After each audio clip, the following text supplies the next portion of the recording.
All right, so tonight I'm speaking to Peg Samuel, and we've actually kicked off 10 minutes earlier because we've just been having like an amazing chit chat. So it would be a shame to lose this kind of spontaneity. And we Right. were just talking about a t-shirt that, there you go, let's just bring the t-shirt in Bring straight the away. t-shirt in. Yeah, that's good. I love it. Yeah, why not get this on tape? You see So, it? Satoshi is female, Satoshi is female. There we right? are. Such a good shirt. So I was given this shirt at a women in crypto meetup within the Puerto Rico event at the Blockchain Unbound, and like I was saying, now we're on tape, so it's good. What I was saying is the shirt is so great because it's almost like a play on future is female, but if I'm wearing it, then somebody, if they get it, then they also know I know that they're in blockchain because if they smile and get it, right? And all these guys stopped and like I get my picture taken with them. So it was fun. Yeah, I think there's like loads of kind of geeks and developers in blockchain space still, and it's quite engineering heavy. So they would have found out quite, wow, that's something different. Yeah, yeah. It's the coolest shirt, and just yeah, it's just like, oh, okay. Because if we don't know, we really don't know. So it actually could be true.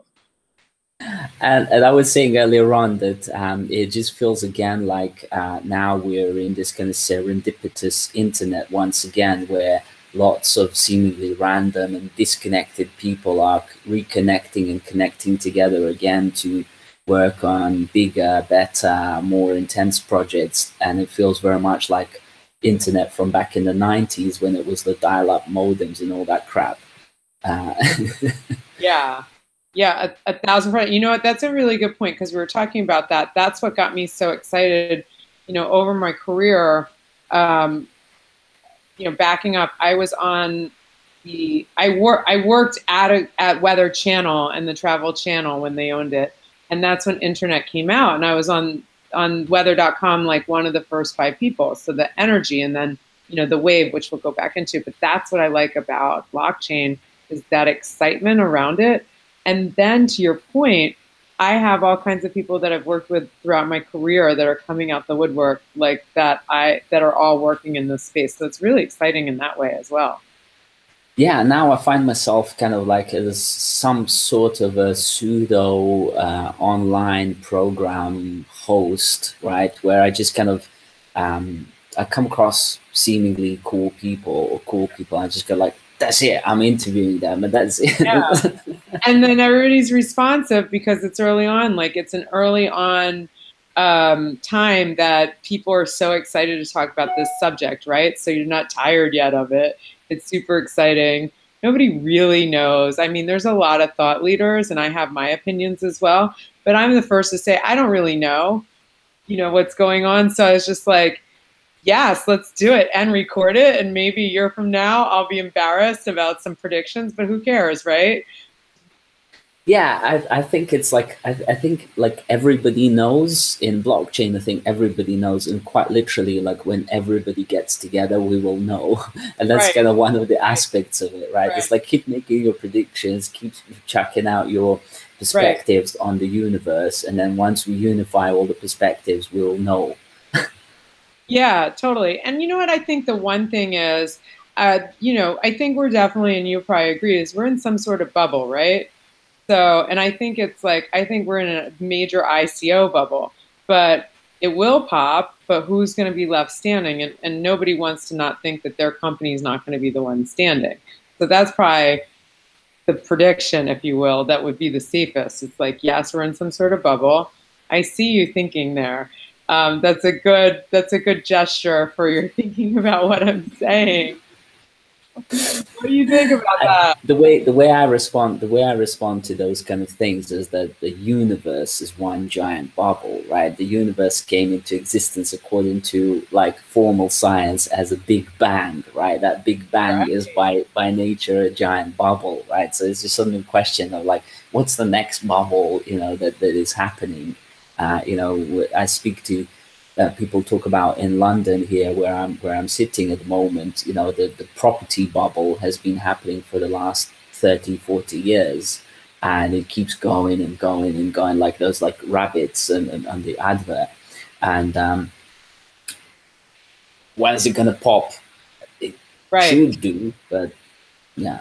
And then, you know, like millionaires who are investing into property, they're saying, look, UK is an island, it's a limited amount of area, there's growing population, you know, the water is rising, so the island's getting smaller. All these kind of arguments being made around why the property will effectively be appreciating in price like forever, and the pound is dropping in value for all sorts of reasons, etc. And it's like, okay.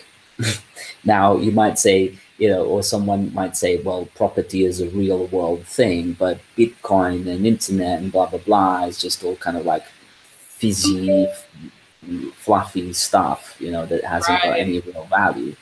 But the last time I checked, it's more important what's on my bank statement than what's in my bedroom. Right.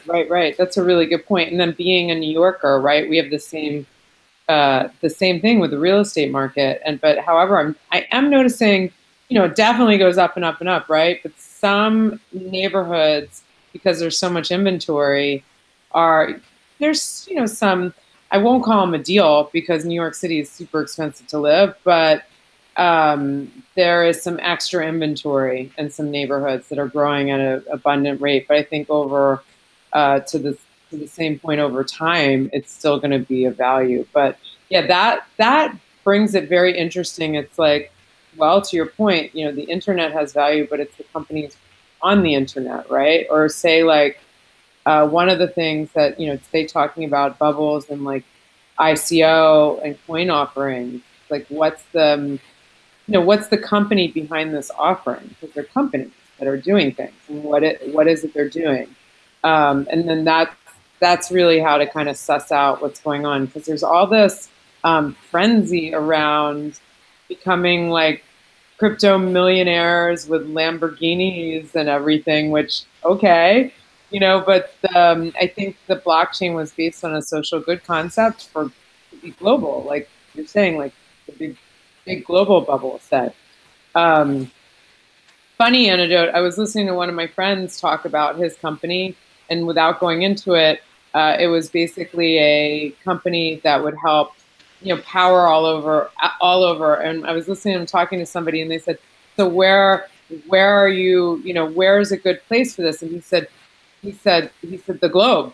Like, that was his answer. It was so great. Like the globe is the answer. You know, it's not Tokyo or Puerto Rico or San Francisco. It was everywhere that he was trying to help. And it was a fun answer, and it was really exciting.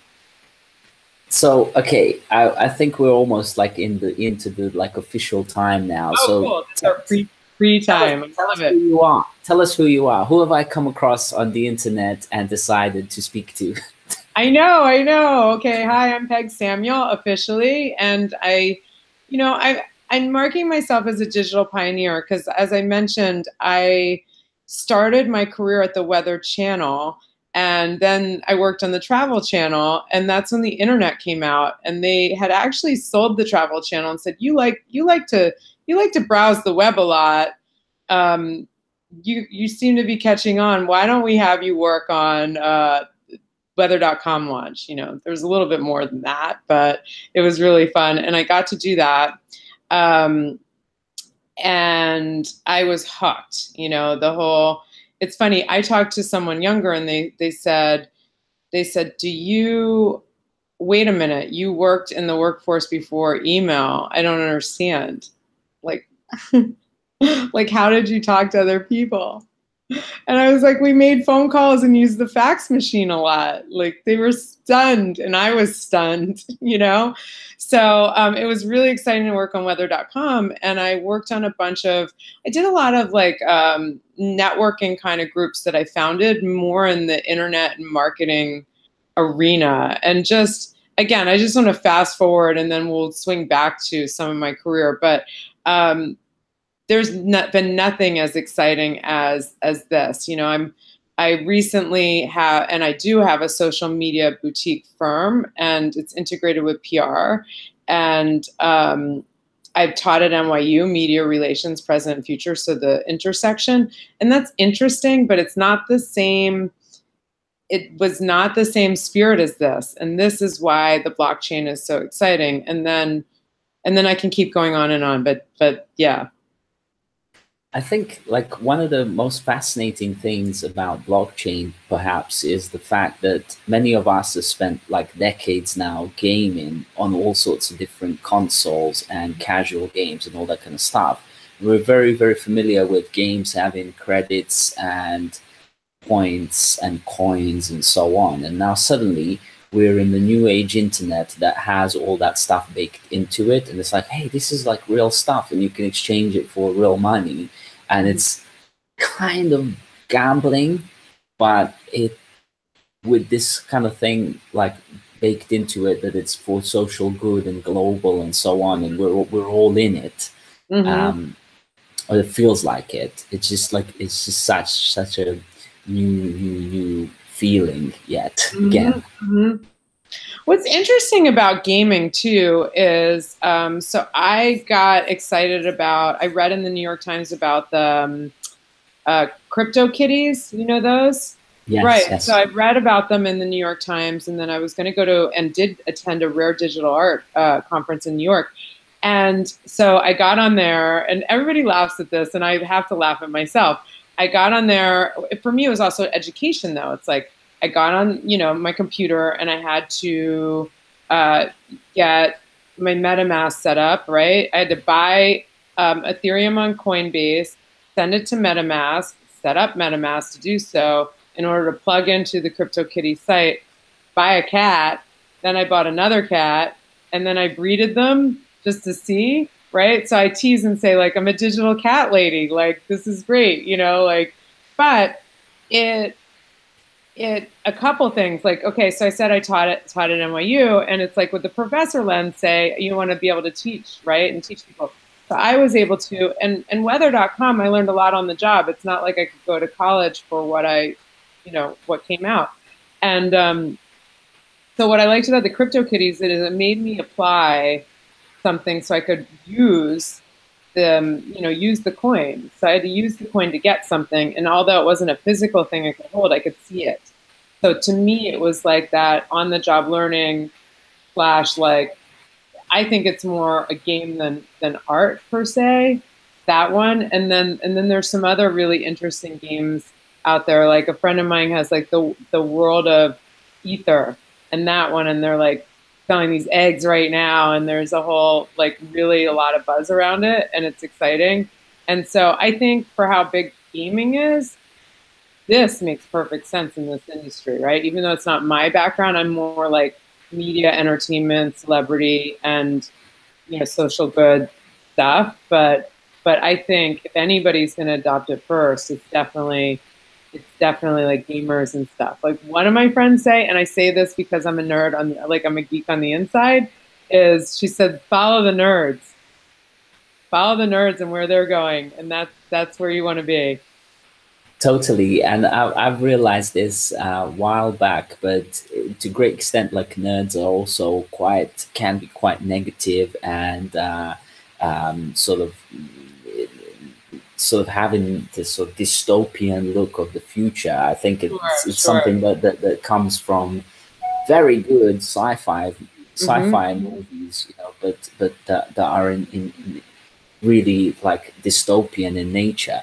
So we kind of like embodied that over the years, right? There's no future in which is kind of like the only one that we can think of that is kind of utopian is like Demolition Man, but then you realize that all the cool people are like in the dystopia underneath and all that kind of stuff. So it's kind of so I've spent my life believing that nerds are doing all the most interesting stuff, but because they're so dystopian in belief a lot of the time, right. I just didn't believe myself. I didn't believe that they were going to actually create anything of like real value. And then they got onto the whole money and banking economy like all that recoding that stuff. And I was like, I was working on like redesigning various banks and stuff, because I started as a full stack developer, then front end developer, then user experience designer, then service designer.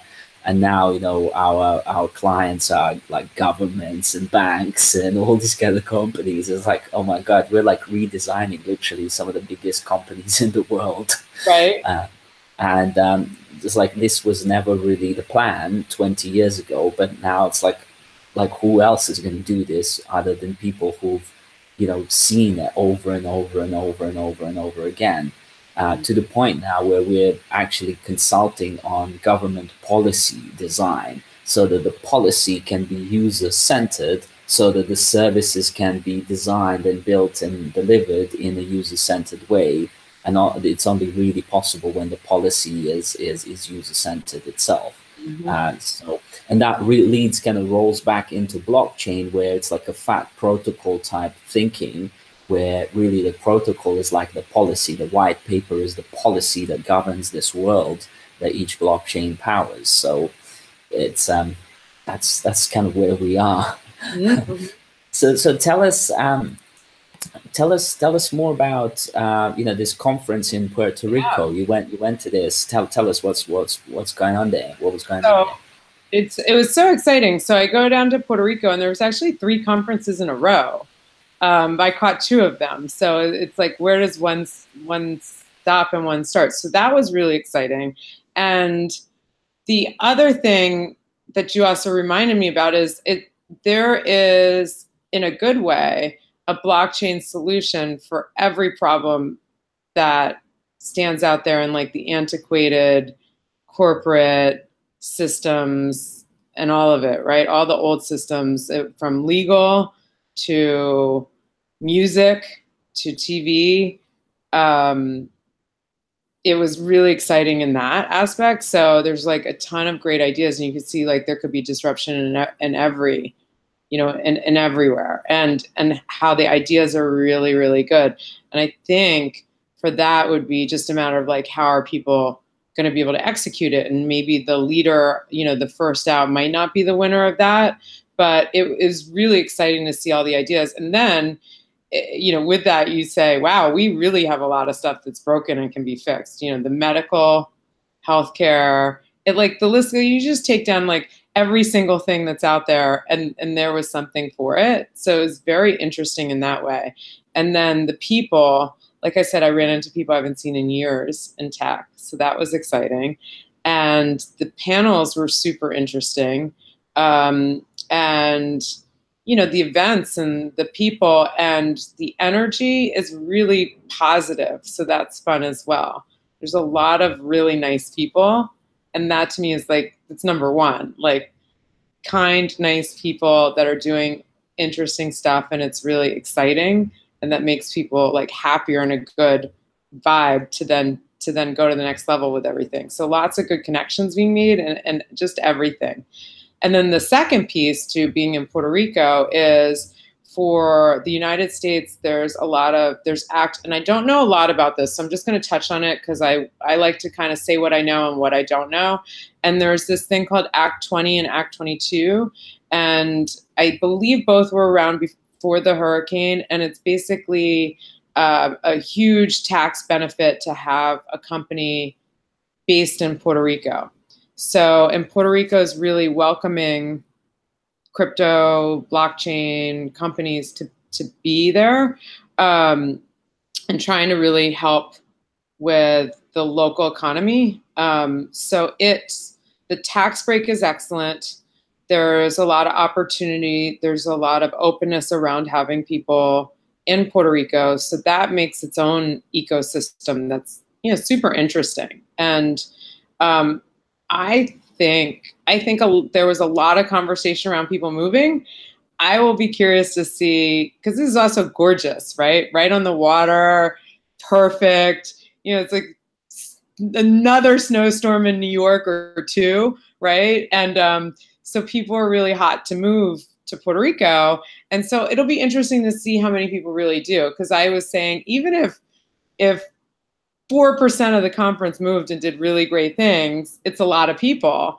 let alone if 40% of the people that were saying that they were going to move came. So it'd be really exciting for Puerto Rico in general, and just for the space. Because if you think about also the early internet days and just living in San Francisco, for example, that kind of, you know, when you're surrounded by the people of your tribe, right, more things exciting can happen. And I think Puerto Rico is really set up for that, you know, or wanting to be set up for that. So I was reading an article recently about how autonomous vehicles may impact future of cities, and it made an interesting observation, or kind of it's like a thought experiment that said that once autonomous vehicles become a standard kind of thing, it will mean that being next to a train station or to a transportation hub is no longer like a competitive advantage, right? Because you'll just be able to sort of press a button and the vehicle comes and picks you up wherever you are.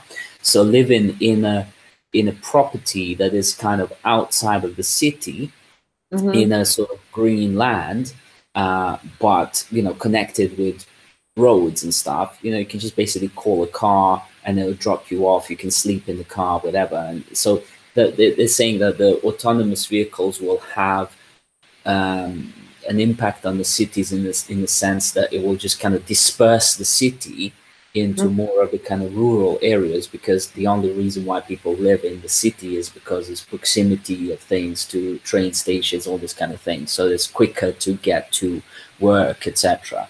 And so there seems to be like quite a lot of different phenomena and trends going on here in terms of digital nomads, people just moving out from kind of quote unquote developed world to developing world for various kind of economic reasons. And then with the blockchain and cryptocurrencies making the payment space cross-border compatible and just so kind of real time and real, you don't need to be in like near a bank, you know, to go and like cash your check or whatever, all that crap.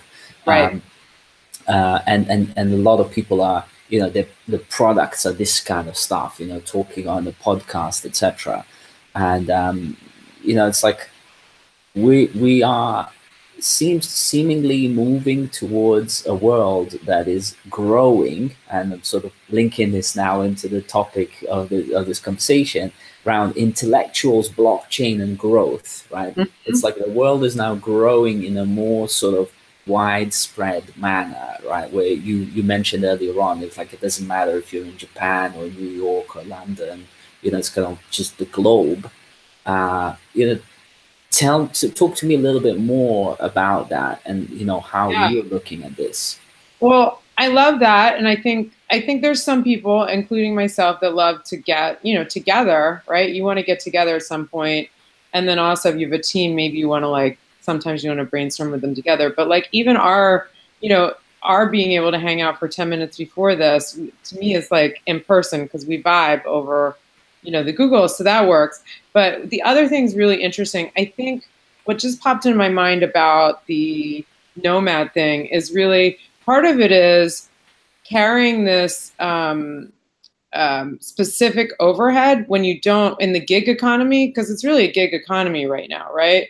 We don't get, if we're entrepreneurs, which more people are post recession, post bubble, you know, plus technology, it's a gig economy. So you don't know, when you're doing business development, you could be busy all day long, but if the wire's not in, you don't have the rent, right? But it's like you got these exciting conversations and all of that going on. You're feeling good, but the bills are the bills. So I think really the gig economy and just being an entrepreneur and all of that, and the technology, right? So the pieces have become what this is for nomads, because carrying like a $4,000 a month rent in Manhattan, if you don't know when you're getting a check per se, right, is stressful. And why have it if you can take that $4,000 and maybe spend 3 1 month or 1 month and go to, say, Tulum or Puerto Rico and pay less, and you're not paying 2, right?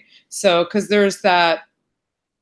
because in New York City, people can't Airbnb. So you're paying, say, 4K and up, you know, maybe 2,500 with roommates, or you've got a teeny place, or you're Brooklyn, whatever. But I'm just using 4 as an example. If you can't rent that out, now you're paying that and somewhere else, where the nomad lifestyle is, here's the line item that I'm going to put towards my rent, and I can scale it depending on my gigs or just wanting to travel, and it's just more free. So I see a lot more of that, a lot more adaption of that. It's interesting talking to other people about it. I have some I have friends that are real leaders in the space. And it's interesting, though, to talk to people that don't get it. You know, you can see it right away when somebody doesn't get it. Even for myself, I like to go, I went to Miami and then Puerto Rico, you know, and then back to New York. And I just did a one-way ticket to Miami because I wasn't sure when I booked it where I wanted to go next or how long. And a one-way ticket from New York to Miami, there's a flight every 15 minutes. It's like $90-something, right? Your change fee is $100. So why would I lock myself into the other end? So then I did a one-way to Puerto Rico, $89. Again, why? There's 2 conferences. Maybe I want to hang out. Maybe I want to go surfing, whatever. I know I'm going back to New York. I just don't know what day. And the people that were like, you know, about that, you know, don't even go there with digital nomad, right? They're like, one-way ticket, huh? Right? And there's still a lot of people out there like that. And I'm just saying even more of a free schedule. There's, you know, taking it much further, there's people that work globally from anywhere and, you know, dial in like this. Just be there for your clients. Yeah, I mean, I studied master's degree in business management in 2003, and my final dissertation was managing virtual teams in completely virtual environments. And it was just like writing a fairy tale. It was like, oh God, this is never going to happen, right? And now I'm speaking to you and this thing that we're like, you know, back then when I was writing this, Skype was like an audio service, right? And we like there was speculation that Skype maybe in future might bring in video and things like that, but how that's going to work, nobody knows, blah, blah, blah. Mm-hmm. And, you know, it's like we don't even use Skype anymore. It's like it's not good enough. You know, it doesn't have this kind of fancy gadgets and tools that like keep screen sharing and streaming live to YouTube and all that crap. So so now it's like actually there's an Indian guru, Sadhguru, who says the only way of life is nomadic life. That's why it's called nomad. Yeah. That's the only way to be. And it's kind of weird because I find myself in both worlds, because we've got 2 children and we're a little bit stuck, you know, in one area, in the sense of like having to, you know, give children some stability in schooling and all that kind of stuff.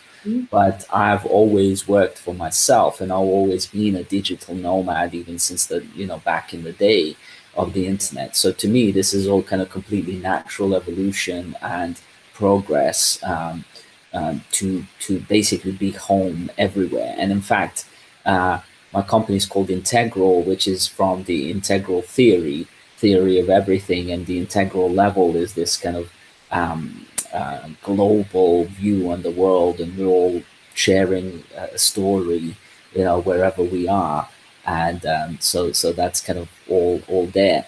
So tell me a little bit about what you really do day to day. You know, how is there like a typical day for Peg Samuel? Yeah, thank you for asking. You know, to back up what you were just saying too, it's like I was so excited when the Weather Channel, I think it was, or the next company, I worked at this company called InfoSeek, which Disney ended up buying us. And we became the Go Network, when I could actually bring a laptop home and just go and work from there instead of sitting in the office, being in the cube. That was like so exciting, right? And then it's like, we can take the laptop anywhere now. So it's like the autonomous to just move from the cube was the most exciting thing for me. So where I am now, yeah. So like I said, it's like from Weather Channel to now, like I worked at that search engine. I worked on so many other .coms and different, different internet, like internet marketing was basically my thing, and a little bit of PR. And then I launched my own brand that was called Social Diva, and it was email marketing meets events. So we'd invite you to stuff, then we'd have the event. It was very similar to like a Thrillist Daily Candy. I switched it to that. And then when I decided to kind of fold that business, actually, I'll tell you, it got really fun. Like I had, the parties. I had a book in London. I was famous in London for like 2 weeks. It was called How to Be a Social Diva. It was Girl's Guide About Town. So I'd be like, how to nightclub, how to, go to a benefit. And I was on the Richard and Judy show in London, and everybody followed up by being like, you're going to be on Richard and Judy, the British Oprah. And afterwards, somebody asked us for our autograph. It was so exciting after being on the show. So that was exciting. And then I had music CDs with Strictly Rhythm, house music CDs. It was just a really good time. I learned how to DJ. And then I decided to fold that brand and do a consultancy around social media. And I was going to call it something else. But when I saw a branding expert, she's like, you have all of this brand equity, and this is, you have to use this. I'm like, okay. So Social Diva Media was born. And so I did some really cool activations. I worked on the London Olympics. I worked on the Grammys. After working on those, NYU, I was at an event at NYU, and the New York University, and they asked me to do a talk and then teach there. I'm like, this is so exciting. This is so highbrow. Thank you. And I taught in the PR school, media relations, present and future. So it's like, I was like, you guys, I do social media mainly. And they were like, we know. I'm like, this is great. So I would get to talk about and teach just really the intersection of social media and how it affects public relations. And so for that, that's the kind of client work I really like, because I say that we're a boutique agency where we staff up depending on the gig. I like to bring the best people for the gig, right? If somebody has an ICO, I'm going to bring my person that can write white papers. If somebody's like a really nice shopping brand, I'm going to bring somebody in that can do photo shoots around product, right? Or harmonica, like if it's a high level project, I'll just do it maybe on my own and bring somebody in for a few hours on my side, right? And I see you smiling. And, you said harmonica, I'm an accordion player. Got it. I love it. You got to get it out now. And then I'm gonna have to plug in my computer. Wait, hold on here. Sure. I just don't want it to go. Could you imagine? So then, really, how I look at clients anymore. So I was working on all these great things, a lot of celebrity stuff. I even have a comedian talk show coming out on Facebook Watch called Comedians on Another Plane. So we have a comedian and my co-producer in the cockpit of a plane filming the show, and that's going on Facebook Watch. So that's really fun. I wrote a book on Facebook called Facebook Marketing Like I'm 5. And then I give talks about the I call it social PR, what I taught at NYU, the intersection of social media and PR. But what I do on a daily basis for clients is, if I get a new client, I just want to see what are their needs and resources, so I can make the plan be very specific to what they need. Because you could go in and say, you need to do all these things, right? But there's never going to be enough resources. Because the point is like focus in, hone in on what will hit the goals, and then you can expand from there. So with that, even if somebody hires me on for social strategy, say, and I see a business development play with my Rolodex, I'm going to bring them in. Or I nicely from the excitement around blockchain, I have, even in health and wellness, I have a lot of really good contacts in my Rolodex to get straight press, like what I call magazines and print and digital print, right? The things that PR firms that would be the deliverables. So if I'm doing a strategy for somebody, but I think these other things are a fit, I'll bring them in. But really the integration is like this. We are on this platform right now doing, you know, an interview style. And is it a TV show? Is it social content?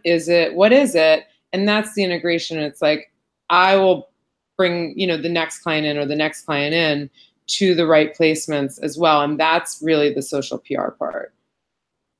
Yeah, and this is again part of the whole thing around, you know, when I studied virtual teams, it was the whole thing was around the fact that we are heading into a world which is much more malleable and dynamic and so on, and maybe project-based, maybe short experimental kind of things that may or may not work. If they do work, we'll triple up, tenfold up on resources. If they don't work, we won't kind of bitch about it. We're just going to move on to the next thing and so on.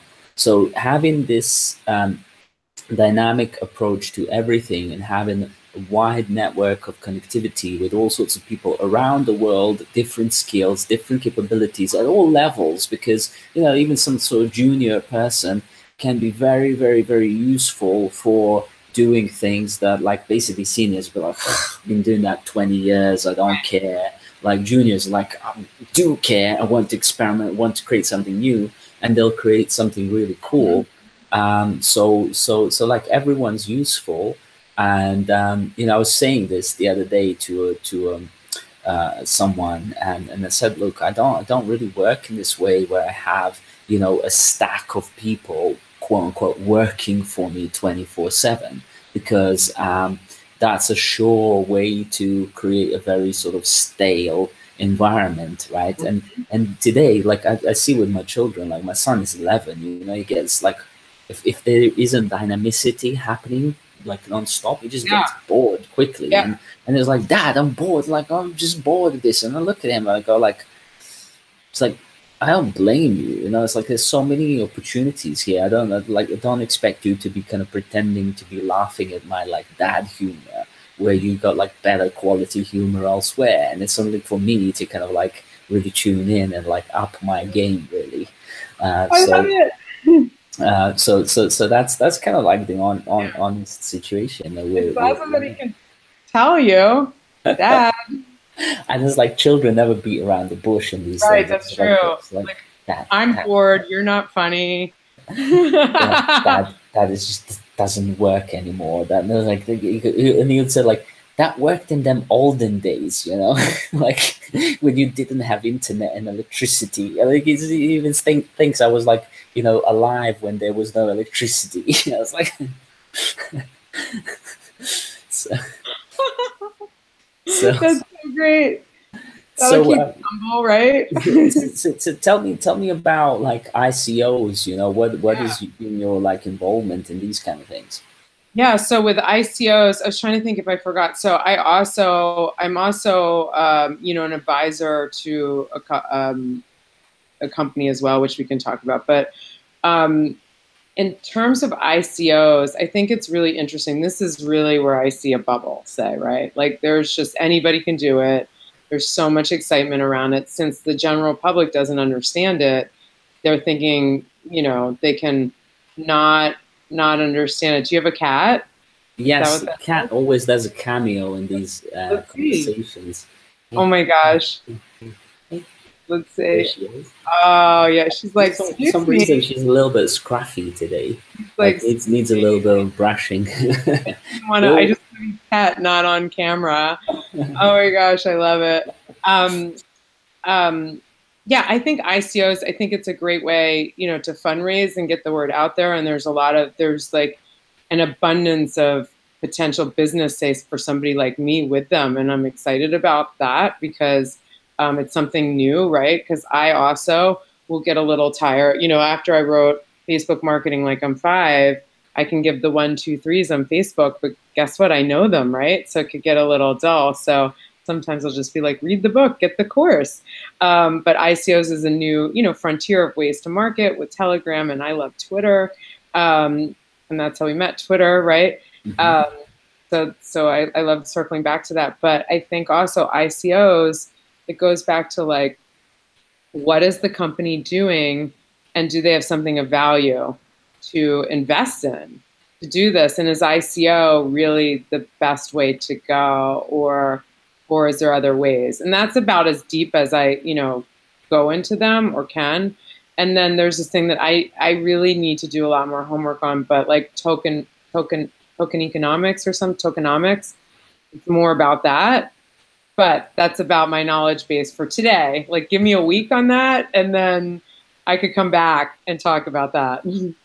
Yeah, tokenomics is tricky because it requires quite a deep understanding of economics, technology, and then sort of game theory, as well as psychology and what people are likely to want to do, and how that is all going to play together over a longer period of time.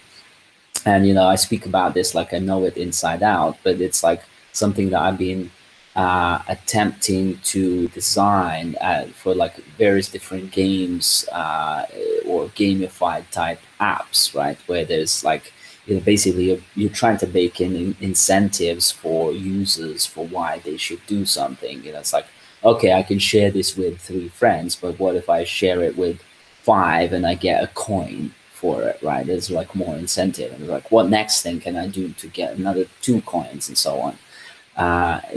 That's basically, and if you think about like games like, for example, Heyday by Supercell, right? I believe they employ 2 econometricians, right, who actually balance that whole game out. So there's like, how long does it take to produce corn versus wheat, versus how often does a boat come in, and what is the difficulty of each task, so that it's all kind of sitting together, as opposed to kind of just disintegrating, as in like, oh, I'm having to wait days and days for something to happen, right? There's like a sort of cadence to things, right? There's rhythm to things, and that rhythm requires designing and thinking through. And more parameters there are in all these things, more it's kind of tricky to predict what the hell's going to happen. And that's really tokenomics. And it's not easy to think through, and it actually requires a full spectrum of design thinking and psychology insight. Okay.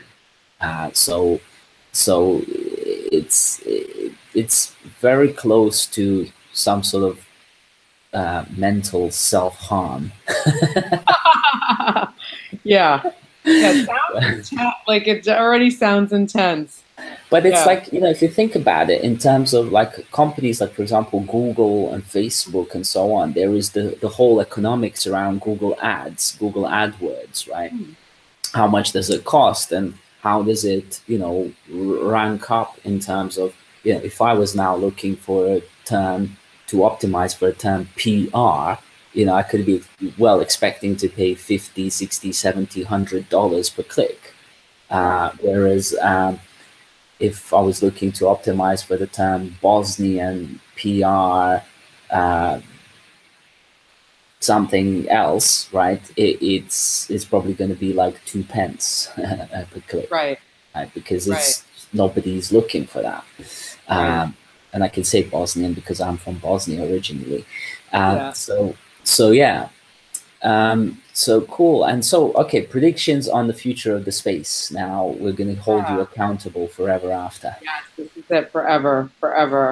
So that's, the future of the space. So what's interesting about the space, right? Like, just to back it up to my where I came in at this is, back in 2014, I was in an interesting talk in Utah about Bitcoin, right? And then Bitcoin, as of recently, was like the leader of the press frenzy, right? Like, and then it's really about crypto, right? Then it became, but really it's about the blockchain. So we know that already, right now. Because it went from what? Bitcoin, 2014, all the talk was about that. I watched some documentaries on it, and then the big November, December run with Bitcoin, right? And then the other altcoins. And that's where they, some people be like, check mine out. And it's like, do you know how many these are? There's so many. And then, so it really is about the blockchain. We know that, right? So it's like, what's going to happen? And with that, like I said, I see an ICO bubble because people don't even understand this stuff. They just want to get rich. And there's those like acronyms like pump and dump and the hodl hold and things like that. But there's, it's just looking at, you look at companies and their boards and things like that and see, who's really, there's great ideas and there's great teams, but then also, will they be able to execute within the time? Because it's going really fast. I think that, like, we have no idea what it's going to look like this time next year. And that's kind of wild, right? Like, I had a couple meetings recently and somebody's like, well, what are you going to, I got really excited in this and I said, I want to work in this space. What do I want to do? Well, let me lean back and see what there is, right? So I'm, on the board of advisors of this one company called Cord, CORD, and it's like a YouTube disruptor, and we're in stealth mode still, behind the scenes, nobody's heard of it, right? So there's probably 3 or 4 other companies doing it. Will we come out and be the leader, right? Possibly. Is there somebody behind us? Probably as well. So like, who's gonna do it? And will there be a few? I think that it's a really exciting time. And oh, I know. So somebody said to me, what do you think, what, I have an even better description. Somebody had said to me, Peg, what do you think, this is a couple years ago, what do you think you're going to be doing in 5 years? And I said, I have no idea. It's not out yet. And they were like, wow, And I said, I just know that I know, because I've always liked technology. You're saying 5 years in the future, to where I am in the trajectory of, marketing PR, it's probably, somebody was making it, but I didn't know about it yet. And so in terms of this, when I started to get into it, I still was sitting back and saying, okay, I'm not sure what I want to do or where I'm going to be within this space. And now I'm just kind of dipping, maybe, my friends are like, you're going deep now. And it is true, because now I've decided, okay, how can I bring my value to this space? And it's really with PR and marketing and my contacts and business development and all the things I know how to do now that I understand. So my step back about it is, I'll do PR and marketing for people, but I have like a business reputation that I've built. So I need to learn about the company to know, do I want to promote it? Where do I want to be with it? And before I jump in. And then I know there's some other things like advising with companies can be interesting, and they're starting to kind of line up. So I don't know if I went on a tangent with your question. I can't even remember your question now, sadly. It was about the future of the space, but yeah. you covered it in quite a sort of integral way. Yeah. I have a further question to that, which is around more sort of like spiritual aspect of yourself as well as all of this. Tell me a little bit about your stance on things like spirituality and self-knowledge and all that kind of stuff. I love this question. So I've done an abundance of work on myself and been in on a spiritual journey, if you will, and done some self-help, lots of it. Maybe I'd say more concentrated over the last decade. And I am a surfer, and I wrote an article when I learned how to surf, surfing the spiritual sport, because to paddle out in the water and look back, on the land and all the beauty it's a spiritual experience, right? And so different people can define what a spiritual experience is. And for me, it ebbs and flows. Is it Mother Nature? Is it the universe? Is it metaphysics? Is it angels? Is it ghosts? Is it God? Is it multiple gods, right? I don't know. But what I know and like is there's people that I vibe with and things that make me feel lighter. And that's what I gravitate towards. Now, on the science aspect, I have been doing, so one of my clients was the David Lynch Foundation. I worked with them for 4 years on all these really cool projects and their social media, and they taught me how to do transcendental meditation. I believe I'm on the site. If you go there, there's like a quote from me that somebody saw the other day, like I'm still on there. And so I learned that 4 years ago and changed my life within 2 weeks. I just felt calmer, decision making's easier. That 20 minutes twice a day, actually, because like this slows down and decisions are easier, I have had more time.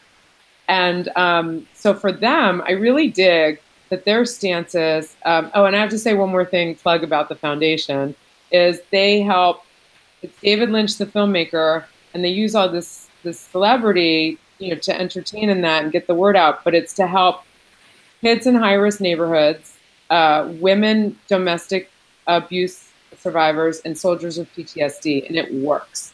It raises grades. It, you know, helps soldiers not want to commit suicide. It's amazing. So what the work they're doing is really great. And so for someone like me to learn it, it changed my life within 2 weeks. It's science. What I dig about them is it's scientifically proven to change your brainwaves. So there's no woo-woo or anything that I was just talking about doesn't apply. So then, you know, I can go over into the science angle and say, you know, for the non-believer, do this because it's scientifically proven.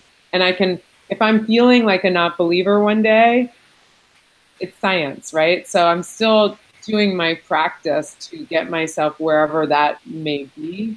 And then being self-aware, like people really, like my good Pasya friends say that I'm really good about balance and being self-aware. So I'm aware, do I need juice? Do I need lemon water? Do I need, you know, to walk around the block? Like I have all these little hacks on just how to feel good, because then feeling good, you're in more of a position to thrive, have ideas, think things through versus, you know, yes, I have to grind too, and I'll get into the grind. But being able to back up on some subject matters is really helpful. And knowing yourself to do so is a huge asset too. And some of that, I think, comes through just wisdom and time. Yeah, I mean, I can really tell even in this hangout, and it's like literally first time we're ever speaking, and it feels like, you know, we've known each other for quite some time, which is somewhat surreal at the same time. It's like, well, how does this work? But yeah, I can sense even from here that you're like a very balanced person. And, you know, you're not rushing, you know, you're not kind of like all over the place, like, where's my t-shirt? You know, has someone stolen my Satoshi t-shirt? Or stuff like that. You know, it's like you're just there, you know, you're present. And it's really amazing to see how many people aren't like that. You know, I speak to so many people, I just sort of need to observe them for like 2-3 minutes, and I'm like, I can get like a full reading on this person, more or less, as to like what's going on with them. And actually, that's sort of like a side note. We at Integral, we have a program called Fresh Mind, which is about clearing all psychosocial traumas. Because in integral theory, there's like 3 axes of human development, which are waking up, growing up, and clearing up. And clearing up is about letting go of your various psychosocial traumas, which helps you get into that, what they call radical center, and sort of keep balanced all the time across all these kind of lines of development and so on. And, you know, I did that last year. And I thought, well, at the beginning, I thought I had about 5 or 6 things I needed clearing through, and it ended up transpiring to be like 15 pages of A4. I was like, oh God. And then when I cleared through all of that, I was like really able to kind of really embrace myself, you know. And so kind of having a conversation with someone like you, somewhat ad hoc like this is what I really enjoy, because I do trust that, you know, we are all self, all is self, you know, and And you know, as I approach everything in that way, I just see that like things just work, you know, and it's very powerful. And you know, now we find ourselves being requested to coach entire companies through the fresh mind process. So it's quite sort of incredible where we get to. It wasn't ever really planned like that, but you know, it's, um, it's just what happens. So I find that like spirituality and kind of thinking about those kind of things is actually a very good source and inspiration for like, where should I be going next in my career, in my life, in my development, in, you know, how do I best add value to society and so on. Right. Okay. So that leaves us with one sort of, you know, final statement really to wrap up for this, you know, conversation that we had. I'm sure we're going to have some more in future, you know, but you know, how do you want to wrap this up? I mean, you know, it's been amazing chatting to you. I wasn't, I sort of like, I don't really expect things when I'm speaking to people. But I was thinking like, yeah, this could be a good one, you know, but I just had like a marvelous time chatting to you. So, you know, tell us a couple of points for wrapping up. Likewise. I've had such a good time. And, you know, actually swinging back to like the female, right? Let's get this t-shirt out again for those who did not see this, Satoshi's female shirt, right? I really appreciated that you reached out to me and then within social media said, okay, I want, you know, more women or all women or whatever it was you said on this. And for me, I was being somewhat new to the space, right? But a digital pioneer, I was almost a little shy to say yes. And I'm really, of course, happy I did, right? So it's like saying yes to things that, you know, and just saying yes to things that might feel uncomfortable, but you know is the right thing and you want to do it, you know? So that I was really psyched about. And I mean, I guess I'll just say a plug, like, I would love anybody that watches this to just follow me on Twitter and get in touch, because that's where we met. I don't know if that's where you first found me, but that's where you reached me. And then my handle is @SocialDiva. So that, yeah, that's always fun. Yeah. I love Twitter. Absolutely. And we run a Facebook group with 1,300 members and another one for design, for like blockchain group is 1,300 members and another one for design thinking is 3,000 plus members. So like in just social media groups, we've got, you know, 5,000 or so members. They're like really like these are not big numbers, but these are people, you know, that work at like places like Snapchat, Facebook, Apple, you know, IBM. So it's like very sort of smart and impactful people who are working in actual designing projects, you know, for governments, the charity sector, blockchain startups, all these kind of things. In fact, Integral, we're running a virtual Integral incubator for blockchain startups as well, which is now you know, including a protocol startup itself. So we're making this thing called Fractal, which is like a fractal blockchain that's more of a kind of tree structure. I've got tree pictures behind me, but it's very powerful. Still a little bit early stage in terms of coding and so on, but it's developing fast, and a bunch of other startups as well. You still need to do some more kind of formal write-ups about that. And so yeah, it's super cool space and very fast developing. So, you know, it's always cool to connect with someone like you. And you know what would be also cool, because in a separate thread, I'm talking to various book authors, right? Talking about their books, because what we want to do is create on the Integral website, we're creating Integral Library. So one of the things is to talk to the authors of books, right? And then feature their books in the Integral Library along with the conversation about that book. So it's a little bit more kind of customized kind of review website almost, right? So maybe we can have a separate chat about you know, the books that you've written and then feature them on the Integral website as well. Yeah. I've worked with hundreds of authors as well. So we've got a whole nother, conversation. Cool. Excellent. I love this. So Peg, listen, thank you so much for chatting to me. Have a beautiful day. Keep in touch. We'll share this, you know, it's staying on our YouTube channel forever, you know, and forever. Better or worse, right? Yes. All right. Take care. Okay, All the best. bye.